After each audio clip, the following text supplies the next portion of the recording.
Halo guys, kembali lagi di channel Behold. Kali ini kita akan bahas animasi terbaru Pokemon. Dan tentunya juga akan bahas Pokemon Horizon episode selanjutnya. Liko dan kawan-kawan melanjutkan latihan di Blueberry Academy. Setelah berkeliling di sekolahan yang luas tersebut, lagi-lagi Roy mendapatkan kesempatan untuk bertarung dengan orang yang hebat, yaitu Elite Four kaki Subata. Namun sayangnya Roy kalah dalam pertarungan tersebut, mendorongnya untuk menjadi semakin lebih kuat lagi. Selanjutnya adalah membahas animasi Pokemon Ekologi Diary yang baru saja ditayangkan belum lama ini. Nah, langsung aja kita masuk ke pembahasannya. Selama bertahun-tahun penayangan anime Pokemon, seri ini telah berhasil menggambarkan dunia Pokemon dengan sangat baik dan terasa begitu realistis, seolah-olah berhubungan langsung dengan dunia manusia.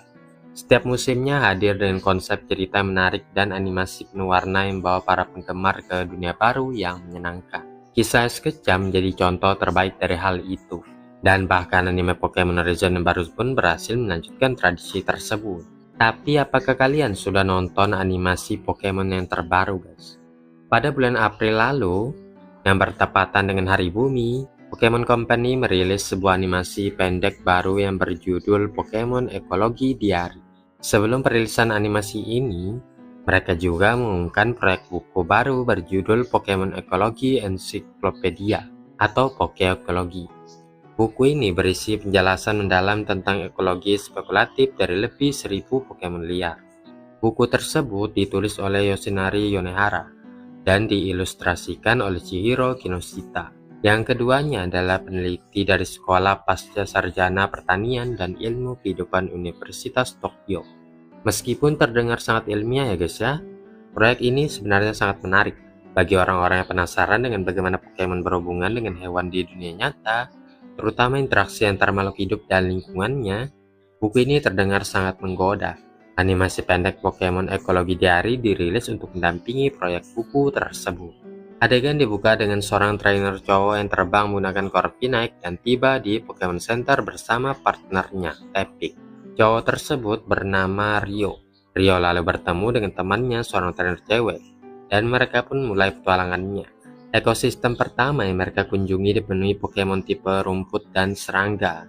Hana menjelaskan bagaimana Pokemon di wilayah tersebut saling berhubungan dengan ekosistem padang rumput. Misalnya kita melihat Vileplume dikelilingi oleh Combi, yang menggambarkan Pokédex entry-nya guys ya, tentang bunga yang mekar dan menyebarkan serbuk beracun. Adegan selanjutnya menunjukkan Whimsicott yang tertiup angin kencang, sesuai dengan entry Pokédex-nya yang menyebutkan bahwa angin bisa meniup kapas di kepalanya. Adegan itu menjadi transisi yang mulus ke lingkungan berikutnya, yang berfokus pada Pokemon tipe air. Rio khawatir Whimsicott tidak akan bertahan hidup di habitat baru itu. Namun kemudian Palapin Herova muncul untuk menyelamatkannya, yang lagi-lagi sesuai dengan entry Pokédex-nya. Jika diperhatikan baik-baik, Gaspor milik Hana terus berubah bentuk sesuai kondisi lingkungan. Ketika cuaca cerah, dia menjadi bentuk matahari. Ketika mereka berlayar dengan Lapras melintasi laut, suasananya berubah sepenuhnya. Hana menjelaskan bahwa laut adalah rumah bagi Pokemon besar dan berbahaya seperti Gyarados dan Wishiwashi.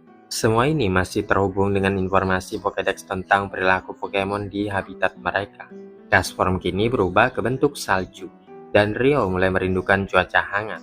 Di sini mereka belajar tentang Pokemon yang hidup di daerah dingin, seperti Capcu. Saat Rio menanyakan mengapa Capcu terlihat sedih, dijelaskan bahwa lendir di hidungnya sebenarnya digunakan untuk melancarkan serangan.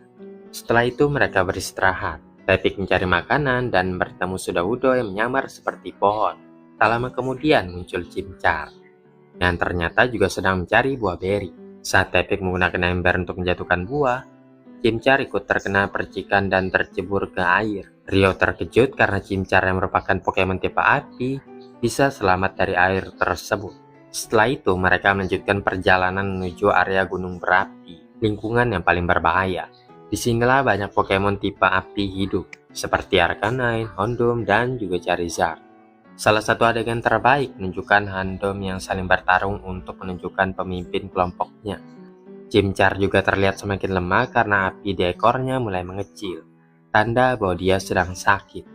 Rio berusaha menolongnya meski hampir pingsan karena kelelahan dan panas. Pada akhirnya Arcanine muncul untuk menyelamatkan mereka. Adegan ini penuh makna ya guys ya. terutama karena Arcanine dalam mitologi Pokemon disebut sebagai makhluk yang dikagumi karena keindahan dan keanggunannya. Setelah Chimchar selamat dan pulih, mereka kembali ke Pokemon Center dan berbagi momen bahagia bersama Pokemon. Cerita ditutup dengan pesan yang sangat indah.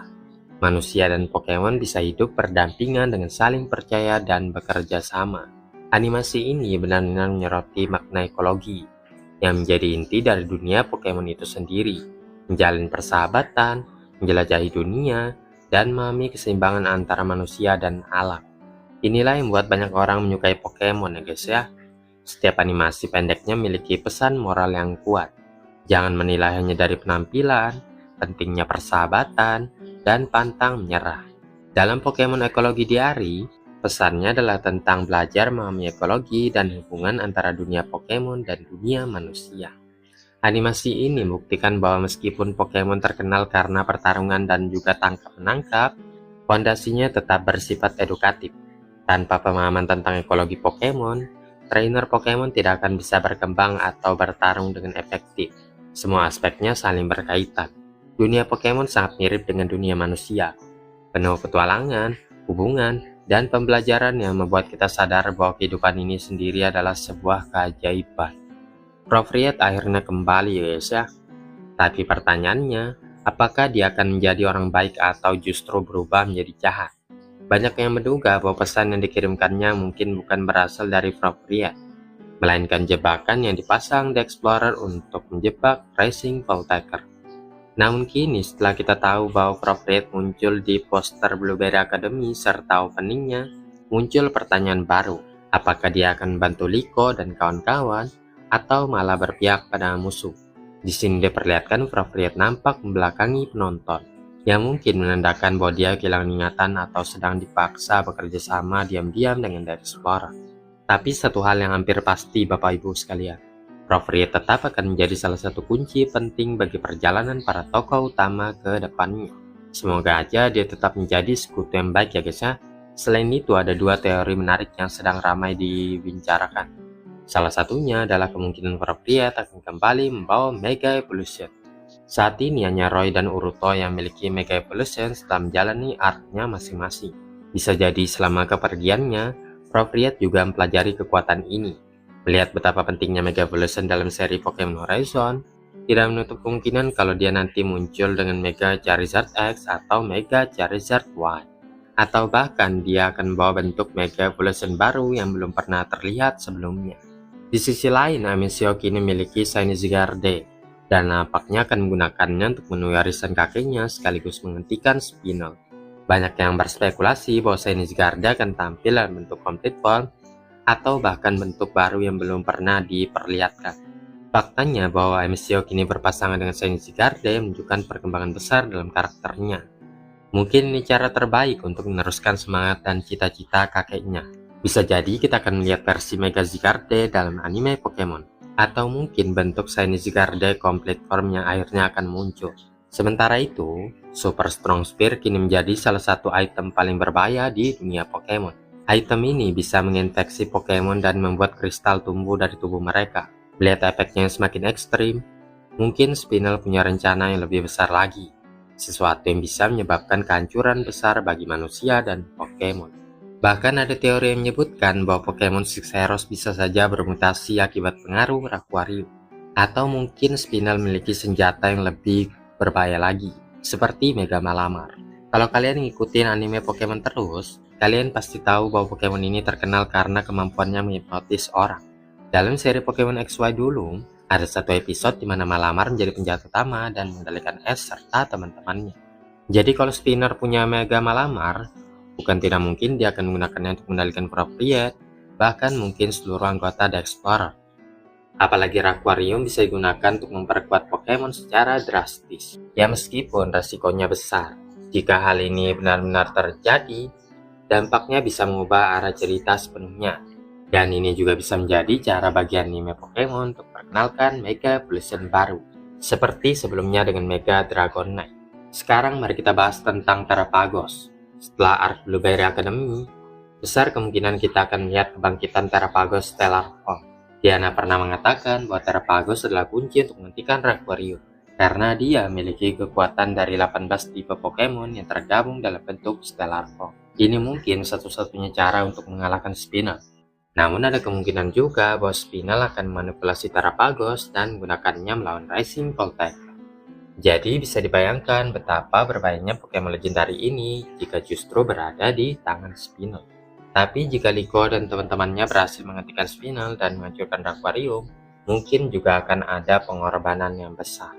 Tidak menutup kemungkinan bahwa Terapagos harus mengorbankan dirinya untuk menyelamatkan semua orang. Dulu dia tertidur lama dalam bentuk pendan setelah terakhir kali menggunakan kekuatannya. Mungkin kali ini pun dia akan melakukan hal yang sama. Setelah menyelamatkan dunia, Terapagos bisa saja kembali tertidur panjang. Liko sendiri pernah mengatakan bahwa dia takut harus berpisah dengan Terapagos setelah pertarungan mereka berakhir. Jadi mungkin setelah menggunakan kekuatan besar dari 18 tipe Pokemon tersebut, Terapagos akan kehilangan energinya dan kembali menjadi pendan. Sekarang Pokemon legendari ini sudah berada di tangan Liko, dan bisa jadi ini akan menjadi momen paling emosional sekaligus mengejutkan dalam seri Pokemon Horizon. Namun masih ada harapan. Kekuatan ikatan antara Liko, Terapagos, dan Pokemon lainnya mungkin cukup kuat untuk mencegah perpisahan itu. Atau jika memang perpisahan terjadi, mungkin kekuatan dari Pokemon Six Heroes akan bantu memulihkan Terapagos, sehingga Liko bisa bertemu dengannya lagi. Tapi kalaupun tidak ya guys ya, jangan heran kalau perjalanan ini akan menjadi akhir yang menyedihkan bagi sang kura-kura bercahaya itu. Selanjutnya, di episode selanjutnya, akan ada pertarungan Uruto versus Taro. Cerita dimulai ketika Taro memberitahu Uruto bahwa sesi latihannya kali ini tidak akan seperti biasanya. Bukannya disuruh bertarung atau melatih fisik, Uruto justru diminta untuk mempelajari Pokemon. Hal itu tentunya membuat Uruto kebingungan. Baginya latihan seharusnya berarti pertarungan, bukan membaca atau menghafal. Dia menolak dengan tegas, sebisa merasa hal itu membuang-buang waktu. Namun Taro tidak menyerah. Dia mengusulkan sebuah battle. Jika Uruto kalah, maka dia harus menuruti semua perintahnya tanpa protes. Tawaran ini tentu saja membuat Uruto bersemangat. Uruto dengan penuh keyakinan menganggap dirinya bisa menang dengan mudah. Namun seiring berjalannya pertarungan, kenyataannya berkata lain. Serangan Excadrill begitu cepat dan presisi, membuat Uruto kesulitan menebak arah serangan berikutnya. Taro kemudian menambahkan keseruan dengan memberikan kuis dadakan di tengah pertarungan. Dia mulai melontarkan pertanyaan seputar kemampuan Pokemon, tipe, dan strategi bertarung. Uruto yang tidak terbiasa dengan hal seperti itu justru semakin bingung dan gugup. Alih-alih fokus pada pertarungan, dia jadi kehilangan ritme. Apakah Uruto akan menyadari pelajaran penting itu sebelum terlambat ya guys ya? Atau justru kekalahannya kali ini akan menjadi awal dari perubahan besar dalam cara dia memandang dunia Pokemon? Semangat ya guys ya!